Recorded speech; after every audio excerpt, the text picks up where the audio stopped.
क्या आपने कभी आईने में कुछ अजीब देखा है? ऐसा कुछ जो आपकी कल्पना से परे हो? आईना जो हमें खुद को दिखाता है, क्या वो कभी कुछ और भी दिखा सकता है? नजरें मिले और लगे जैसे सामने कोई और है, कोई ऐसा जो आपकी तरह दिखता तो है लेकिन आप नहीं है। ये कहानी है रवि की, और एक ऐसे आईने की जो सिर्फ तस्वीर नहीं दिखाता, आत्मा तक चुरा लेता है। एक आईना जो देखने वालों को अपने अंदर खींच लेता है। रवि शहर से आया था, अकेला था, एक नई शुरुआत की तलाश में, एक नई जिंदगी की उम्मीद में। उसे एक पुराना बड़ा मकान मिला, किराए पर, सस्ता लेकिन सुनसान। मकान में सन्नाटा था, जैसे दीवारें भी कुछ छुपा रही हों। घर में एक चीज थी जो सबसे अलग थी, एक लंबा भारी आईना। ऐसा आईना जो किसी जमाने में शाही महलों में होता था।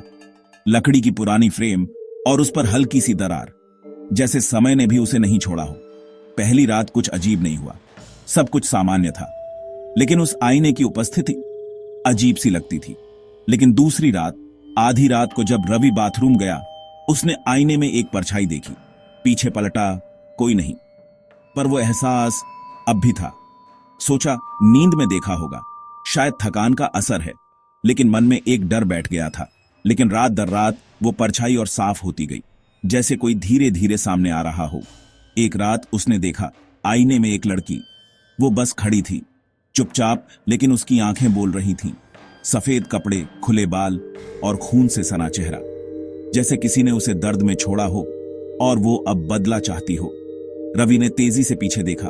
कमरा खाली था, लेकिन दिल की धड़कनें बता रही थीं कि वो अकेला नहीं है। डर के मारे आईने पर चादर डाल दी, जैसे वो चादर उस डर को भी ढक देगी। अगली सुबह चादर जमीन पर पड़ी थी। किसी ने उसे हटाया था, या कुछ ने? रवि ने फैसला किया, अब काफी हो चुका, वो आईना हटाएगा। डर से भागना अब मुमकिन नहीं था। जैसे ही उसने आईने को दीवार से हटाने की कोशिश की, उसकी उंगलियां फ्रेम में फंस गईं। जैसे आईना उसे जाने नहीं देना चाहता था, जैसे कोई खींच रहा हो अंदर की ओर, एक अदृश्य ताकत जो उसे अपने भीतर समेटना चाहती थी। रवि जोर से चिल्लाया, खुद को छुड़ाया और भाग निकला, लेकिन डर पीछा नहीं छोड़ रहा था। वो दरवाजे तक पहुंचा, तभी किसी ने उसकी गर्दन पकड़ ली, जैसे मौत ने उसे छू लिया हो। वो मुड़ा, वही लड़की अब कमरे में थी, हंस रही थी। उसकी हंसी में दर्द, पागलपन और बदला सब था। एक ऐसी हंसी जो सीधे आत्मा में चुभे, जैसे वो कह रही हो, अब तुम मेरे हो। अगले दिन मकान मालिक आया। रवि नहीं था, उसका सामान वहीं था, लेकिन वो खुद गायब।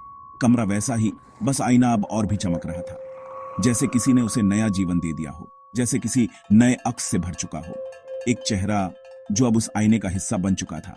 आज भी जो भी उस घर में आता है, सबसे पहले आईने में रवि को देखता है। वो वही है, हमेशा के लिए। वो मुस्कुरा रहा होता है, एक ठंडी स्थिर मुस्कान जो कुछ कहती नहीं, लेकिन बहुत कुछ दिखाती है। लेकिन वो मुस्कान इंसानों जैसी नहीं होती, वो मुस्कान अब आईने की है।